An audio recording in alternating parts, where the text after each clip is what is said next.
안녕하십니까? 네, 이 시간에는 이제 부동산 인도 소송에 대해서 살펴보도록 하겠습니다. 인도 철거, 퇴거 청구에 대해서 살펴보도록 하겠습니다.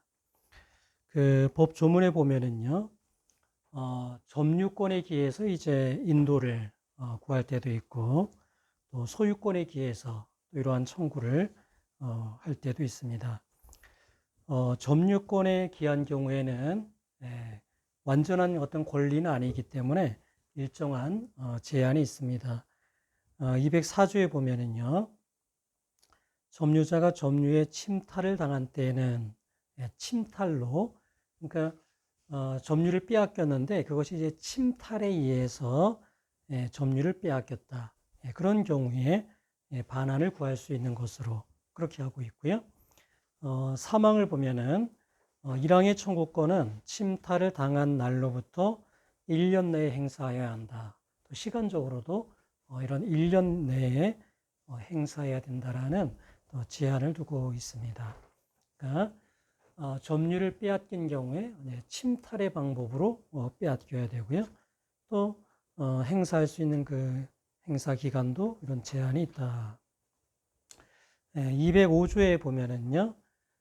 점유자가 점유에 방해를 받은 때, 그때도 이제 방해의 제거, 손해배상을 구할 수 있고요.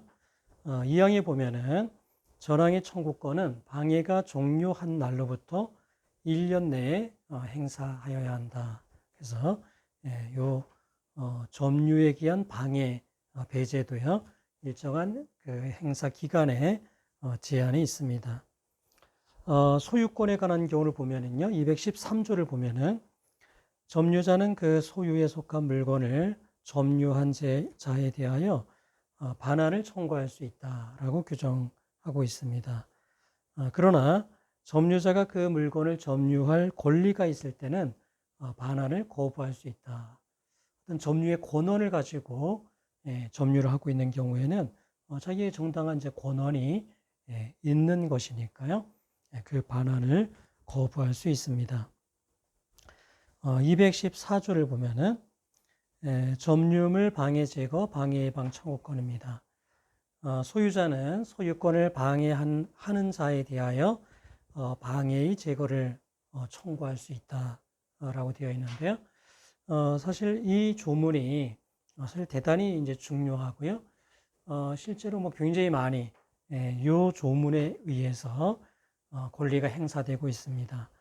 그래서 어떤 부동산 인도라든가 또 어떤 등기 소송에서도요, 말소 등기하라 뭐 이런 것들이 소유권에 기한 방해 배제 청구권으로서 그런 권리 행사가 이루어지는 경우가 대단히 많습니다.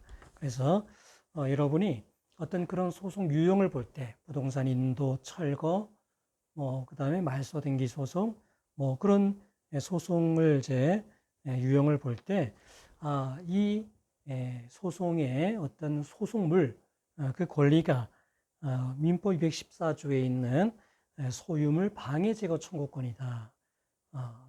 소유권에 의한 방해 배제 청구권이다라는 사실을 잘 기억해 두는 게 좋습니다. 어찌 보면 기본 같지만 이제 우리가 그거를 정확하게 알고 있을 때 조금 더 정확한 이해를 할 수가 있습니다. 판례를 보겠습니다. 1번 판례를 보면은요, 그 판시 3번에 보면은 사실관계가 조금 나옵니다. 지방자치단체가 무허가 건물에 공가 폐쇄 조치를 취했습니다.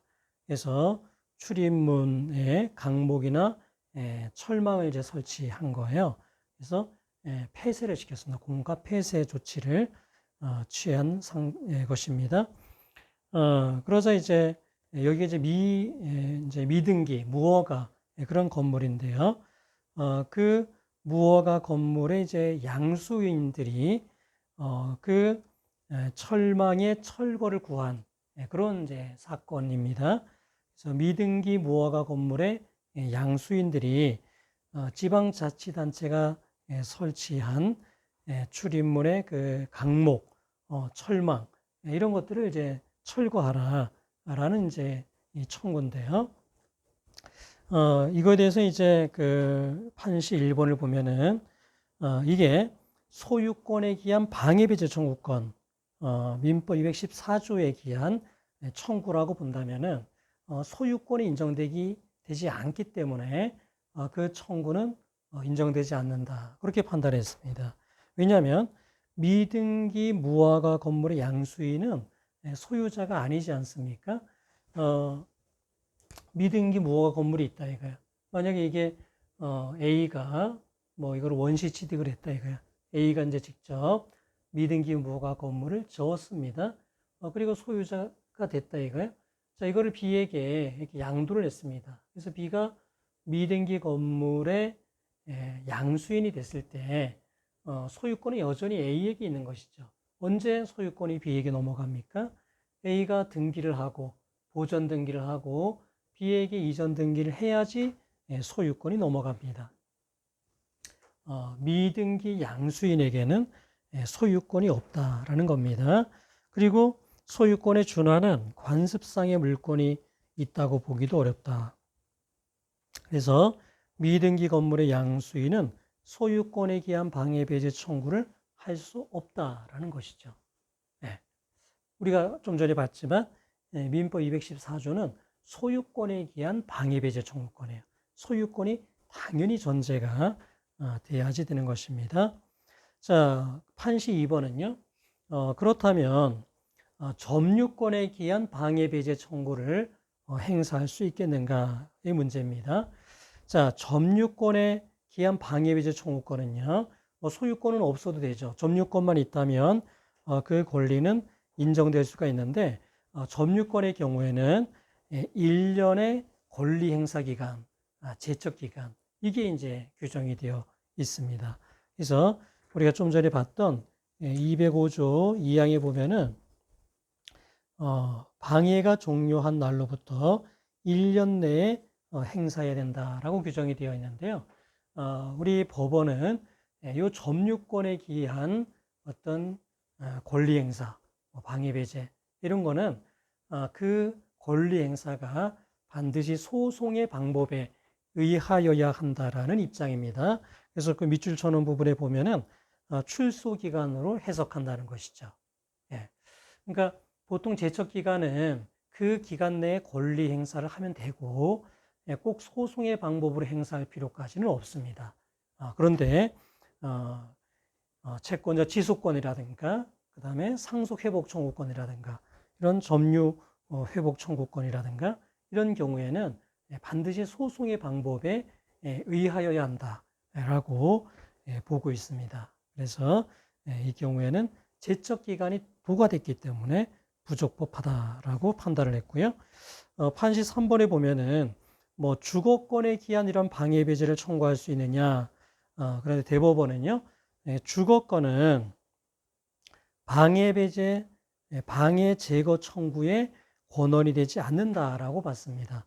어떤 소유권, 점유권과 같은 물권이 아니기 때문에 방해 제거 청구에 권한이 될 수 없다라고 판단을 했습니다. 그래서 이 방해 제거 청구는 어느 곳으로도 인정되지 않는다라는 게 1번 판례입니다. 사실관계를 읽어보면은 강남구의 이제 구룡마을에 무허가 건물에 이제 이러한 공가 폐쇄 조치를 취하자 이제 미등기 건물 양수인들이 요 소송을 이제 제기했었는데요.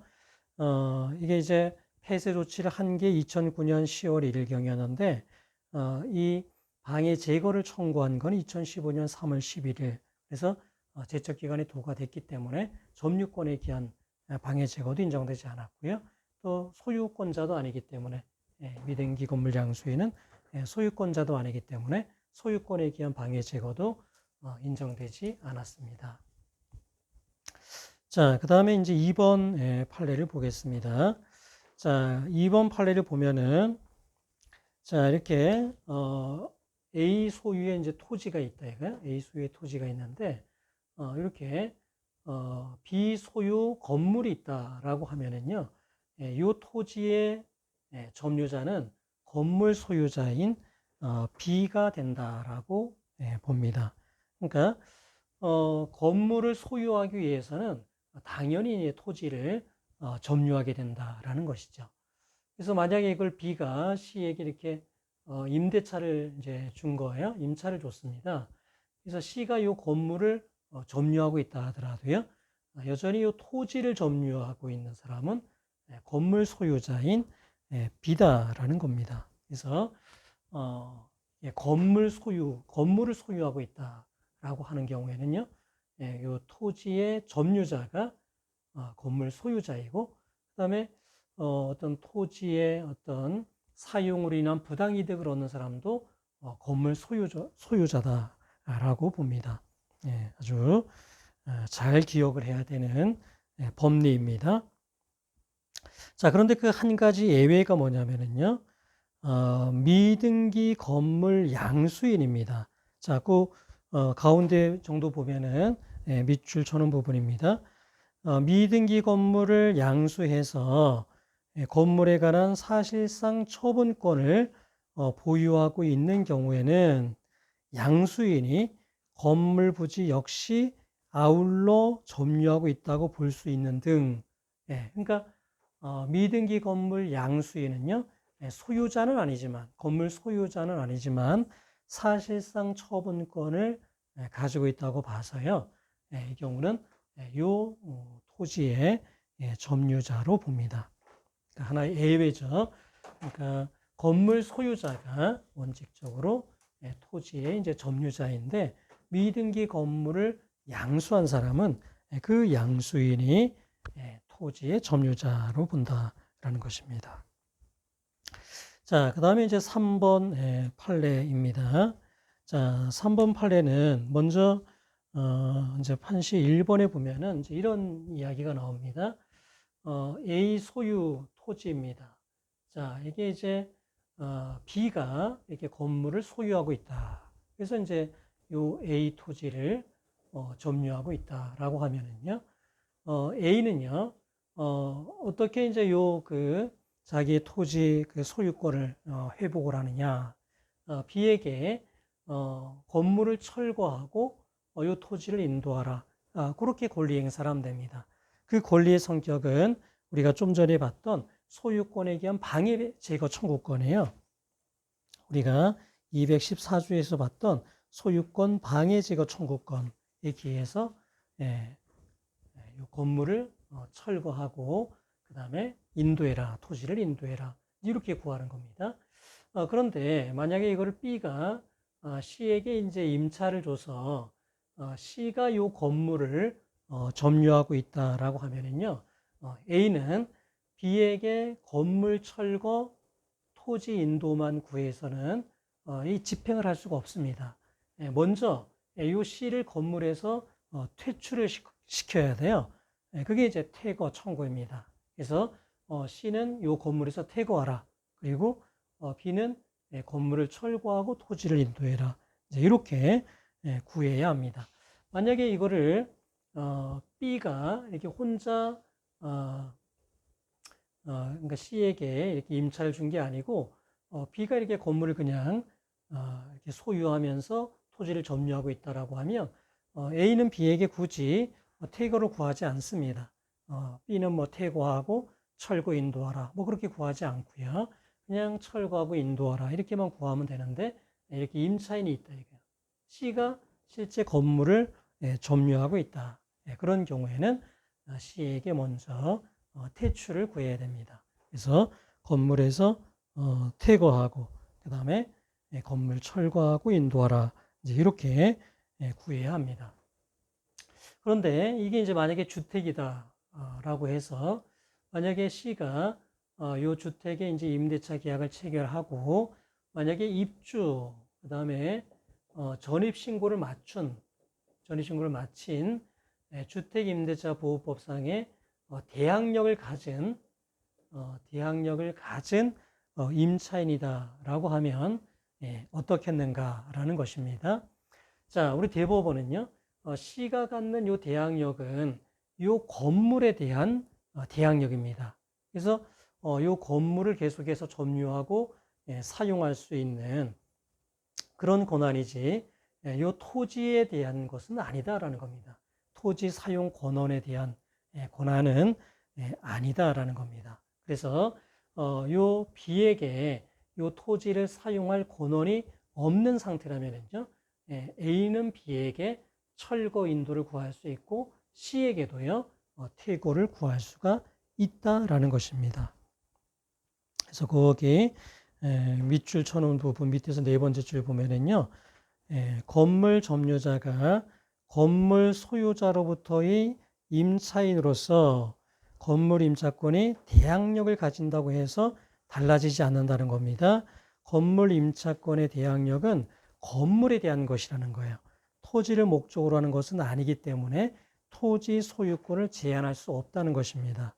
그래서 토지에 있는 건물에 대하여 대항력이 있는 임차권이 존재한다고 하더라도 이를 토지 소유자에 대하여 대항할 수 있는 토지 사용권이라고 할 수는 없다라는 것입니다. 아주 중요한 판례입니다. 그래서 이렇게 토지 사용 권한이 없는 경우에는요, 비록 이 건물에 대한 대항력을 가지고 있다 하더라도 C가요, 주택임대차 보호법상의 대항력을 가지고 있다 하더라도 이 토지 소유자의 퇴거 청구에 대항할 수 없다는 거예요.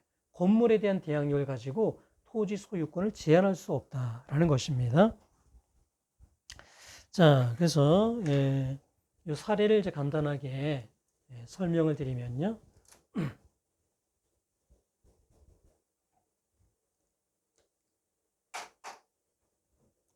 네.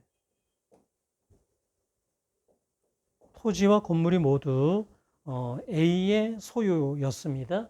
자, 그런데 여기 이제 저당권이 설정이 되어 있었는데 이 토지에 대한 저당권이 실행이 돼서 B에게 이제 경매가 돼서 매각이 됐어요. B가 이제 소유권자가 됐습니다. 따라서 A는요, 법정지상권을 취득했죠.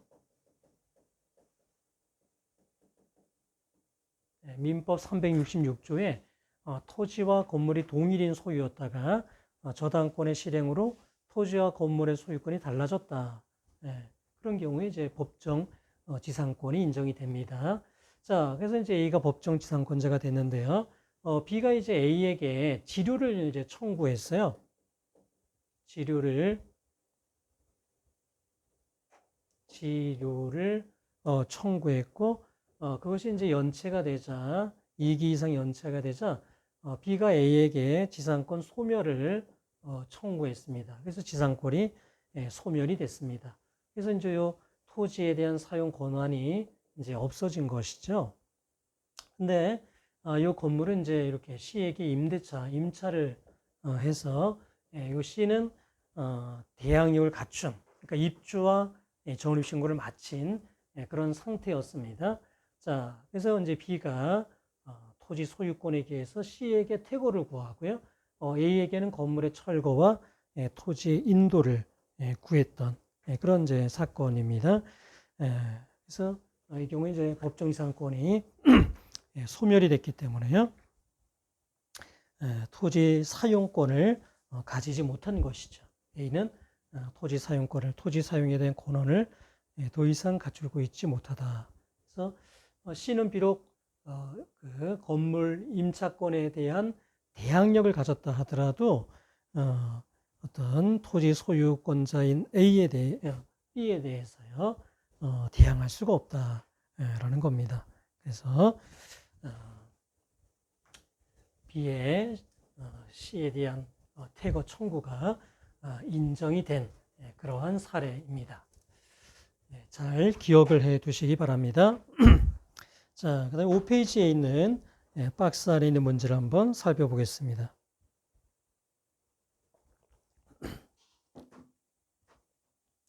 자, 문제를 보면은요, A는 이제 이렇게 B와 결혼을 해서 이렇게 아들 C를 두었습니다.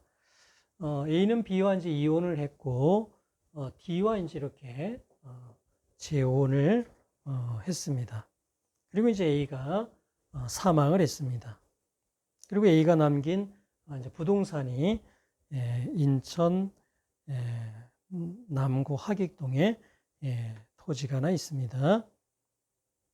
자, 그러면 이게 상속이 이제 어떻게 되냐면은 1순위 상속인이 이제 직계 비속 C가 이제 상속 지분의 1이고요. 그다음에 배우자인 D가 이제 1.5입니다. 그러니까 여기는 2.5분의 1.5니까 5분의 3을 이제 상속하게 되고요. 여기 이제 5분의 1을 상속하게 됩니다. 그런데 요 토지, 상속받은 토지를 C가 전부를 점유합니다. 그래서 C가 전부를 점유하고 그 다음에 친구인 E와 함께 거기에 주택 신축 공사를 합니다. 그래서 그리고 이제 건물을 완공을 합니다. 그래서 이거를 2019년 5월 1일부터 이제 점유를 하고요. 그 다음에 2019년 10월 1일에 이제 건물을 완공을 해서 이렇게 2분의 1씩 C와 E가 2분의 1씩 공유 등기를 했습니다. 그리고 이제 C와 E는 이 주택을 F에게 이제 임차를 이제 했습니다. 임대를 했습니다. 그리고 이제 차임은 월 100만 원, 그 다음에 임대 기간은 5년으로 이제 임대했습니다. 자, 그리고 이제 D가 A의 배우자였던 D가 소유권을 이제 회복하고 싶다. 그래서 건물이 철거된 나대지 상태의 토지를 인도받기로 하고 부당이득 반환도 받고자 한다. 이럴 때 어떻게 이제 청구 지지를 기재하면 될 것인가? 이제 문제입니다. 자, 이 경우에 D는 이제 그 공유자이죠. 근데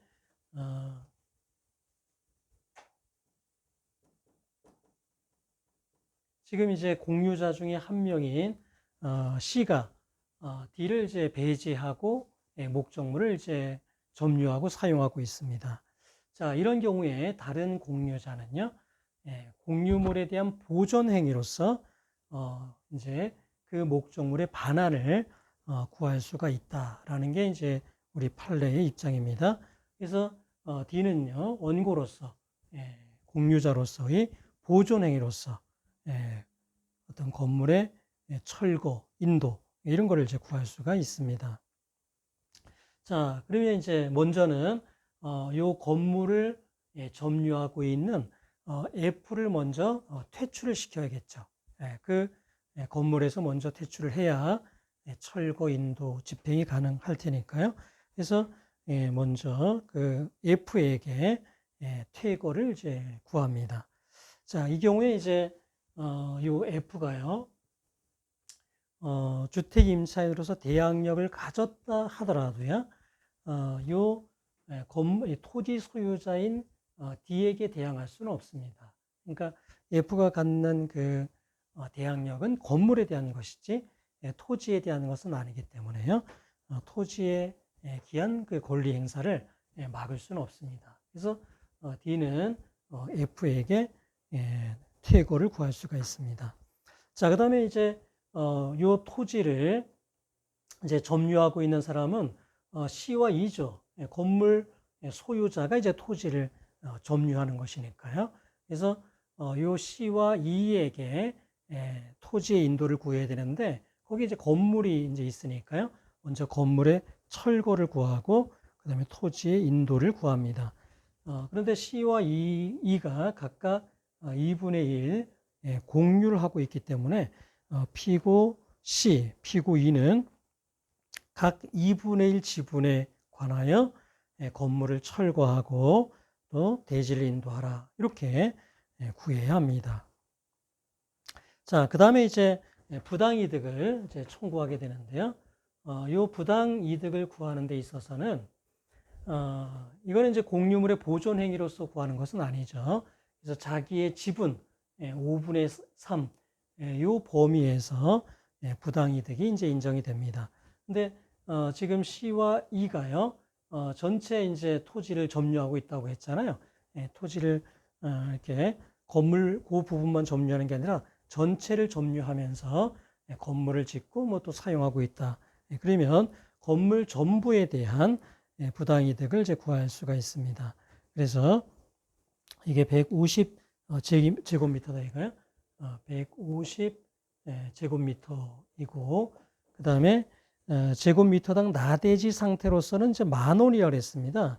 그러니까 10,000원이에요. 10,000원으로 이제 구해야 돼요. 왜냐하면 이 토지가 지금 불법으로 이렇게 점유되고 있지 않다면 뒤로서는 나대지 상태, 깨끗한 상태의 토지를 뭐 이용할 수 있는 거기 때문에 어떤 건물로서의 어떤 제한이 없는 상태로서 부당이득을 구해야 됩니다. 그래서 150만 원이 돼요. 그리고 그 중에 이제 5분의 3, 그래서 90만 원을 이제 부당이득으로 청구할 수 있는데, 이거는 C와 E가 불가분적으로 얻는 이득이다라고 봅니다. 그러니까 토지를 C와 E가요, 이거를 공동 점유하고 있잖아요. 그런 경우에는 그 얻는 이득도 불가분적이다라고 봅니다. 그래서 불가분 채무에 해당하기 때문에 D는요, 이 90만 원에 대한 부당이득을 C와 E가 공동해서 지급하라라고 청구할 수가 있습니다.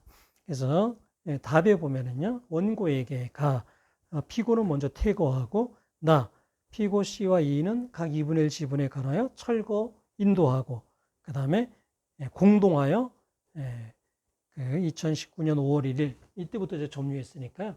이때부터 대지의 인도 완료일까지 90만 원 비율에 의한 월 90만 원 비율에 의한 금원을 지급하라. 그렇게 청구해 주면 되겠습니다.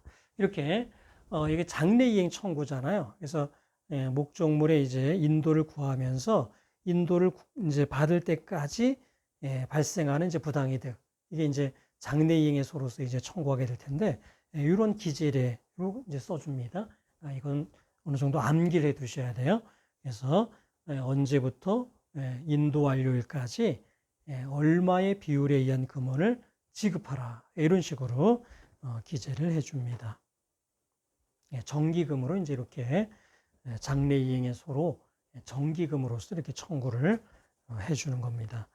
자, 그래서 근거를 보시면은요, 제가 이제 시험 문제를 낼 때 이렇게 간단한 근거를 기재하라, 이제 이렇게 문제를 내면요, 아주 간단하게 핵심되는 내용만 여러분이 이렇게 기재해 주시면 됩니다.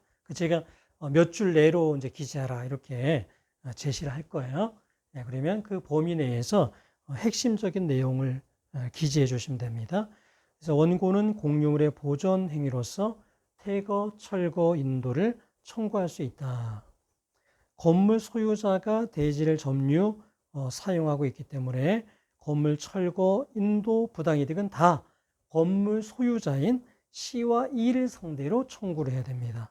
그리고 이제 철거, 인도는 이제 각 2분의 1 지분 범위에서 인정이 되고요. 부당이득은 이게 이제 보존행위로서 구하는 건 아니니까요. 원고가 자기 지분 범위 내에서만 이제 구할 수 있습니다.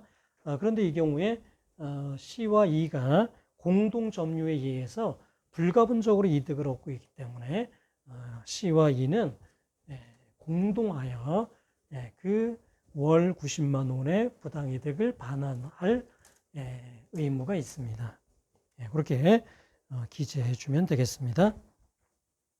자, 그 다음에 이제 4번 판례입니다.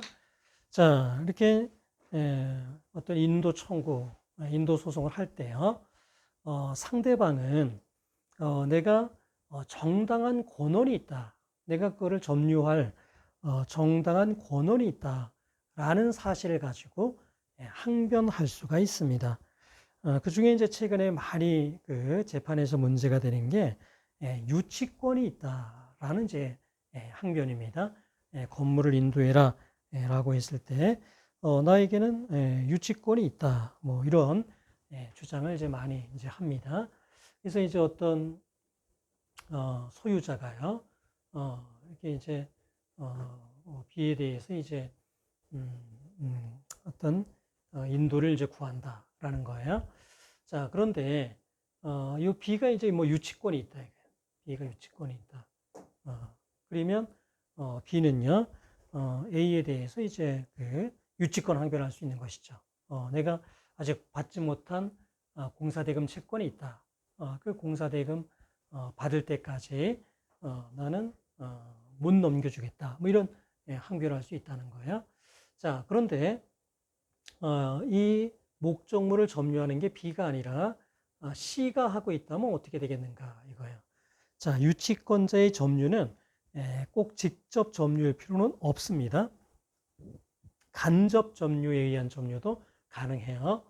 그래서 B가 이거를 C에게 임대를 줬다 이거예요. 그래서 C가 지금 임차를 하고 있다 이겁니다. 그래서 A가 C에게 이런 인도를 구한다라는 거예요. 그런 경우에도 여전히 유치권 항변이 가능하다라는 겁니다.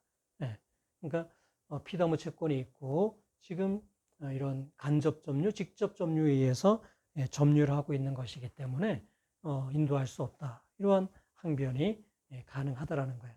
근데 요 임대를 준 임대차 계약이 만약에 해지가 됐다 이거야. 만약에 C가 차임을 2기 이상 연체가 돼서 A가 임대차 계약을 해지한 상태다 이거야. 자, 그런 경우에는 간접 점유, 직접 점유 관계가 깨어지기 때문에 A의 C에 대한 인도 청구가 인용이 되어야 하느냐, 이게 문제가 되는 것인데요. 우리 대법원은 비록 임대차 계약이 해지가 됐다 하더라도 여전히 B는 C에 대한 어떤 반환 청구권을 여전히 갖고 있다라는 겁니다. 그래서 간접 점유자의 반환 청구권이 소멸된 것은 아니기 때문에 간접 점유의 점유 매개 관계가 계속되고 있다라는 거예요.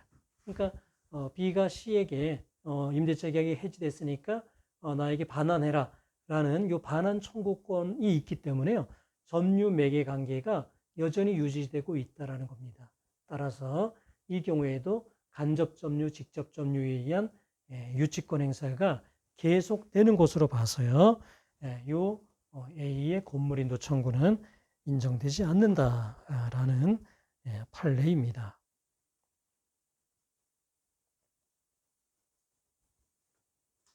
자, 그 다음에 이제 부당이득에 관한 내용을 보겠습니다. 자, 부당이득에 관한 이제 법 조문을 먼저 보면은요. 자, 먼저 이제 그 점유를 하고 있다 이게 어떤 점유를 하고 있는 게 부당이득이냐 이제 이게 문제가 될 때가 있습니다. 근데 이제 201조에 보는 것처럼 선의의 점유자는요 과실을 이제 취득하기 때문에 부당이득이 되지 않습니다. 선의의 점유자의 점유는요 과실 수취권이기 때문에 선의의 점유자인 경우는 부당이득이 인정되지 않는다는 것이죠. 그런데 197조 2항에 보면은 선의의 점유자라 하더라도 본권의 소에서 이제 패소가 되면은요 소가 제기된 때부터는 악의의 점유자가 됩니다. 따라서 자 어떤 점유자에게요 어떤 목적물을 나에게 인도해라 그러면서 이제 어떤 부당이득을 청구하지 않습니까? 그런 경우에 비록 그 점유자가 선의의 점유자라 하더라도요 요 목적물을 나에게 반환해라라는 요 소송에서 그 점유자가 패소를 하게 되면은 적어도 소가 제기된 때부터는 악의의 점유자로 돼서 부당이득을 반환해야 된다라는 겁니다. 악의가 의제가 되는 거예요. 그러니까 선의의 점유자라 하더라도 본권의 소에서 패소가 되면 소 제기 시 때부터는요 부당이득을 반환을 해야지 된다. 자, 201조 1항의 선의의 점유자에게는 과실 수취권이 있다는 것이죠. 그래서 부당이득이 인정되지 않습니다. 악의의 점유자는 그렇지 않습니다. 악의의 점유자는요 과실을 반환을 해야지 됩니다. 자, 그 다음에 748조에 보면은요, 자, 선의의 수익자는 받은 이익이 현존하는 한도 내에서 반환할 책임이 있고요. 악의의 수익자는 그렇지 않습니다. 이자를 붙여야 되고 손해가 있으면 손해도 배상을 해야지 됩니다. 그리고 749조에 보면은 수익자가 이득을 받은 후에 법률상 원인 없음을 안 때는요, 그때부터는 이제 악의의 수익자로서 이익 반환의 책임이 있습니다. 그리고 선의의 수익자가 패소를 한 때는요, 소가 제기한 때부터 악의의 수익자로 봅니다. 그러니까 선의의 점유자도 본권의 소에서 패소를 하게 되면은요, 소 제기된 때부터는 이제는 부당이득을 이제 반환해야 된다 그랬잖아요. 마찬가지로 악의의 수익자도요, 패소가 된 때는 소 제기된 때부터는 악의의 수익자로 의제가 됩니다. 그래서 과실, 그 다음에 손해까지도 같이 반환을 해야지 된다라는 겁니다. 자, 1번 판례를 보겠습니다. 자, 그 부당이득의 종류 중에서요, 이제 급부 부당이득이라는 게 있는데요. A가 B에게 뭐 이렇게 1억 원을 이제 급부를 했습니다. 1억 원을 급부를 했는데, 그게 이제 그 원인이 없어졌다. 뭐 무효라든가, 뭐 취소라든가, 그 다음에 해지가 됐다든가, 그렇게 해서 이제 요 1억 원을 부당이득으로 이제 반환을 구한다라고 했을 때는요, A가 내가 어떤 이유로 1억 원을 줬다. 그리고 그것이 법률상 원인이 없어졌다. 무효다, 취소다. 그런 사실을요, A가 주장 입증을 해야 됩니다. 그 밑줄 쳐놓은 부분입니다.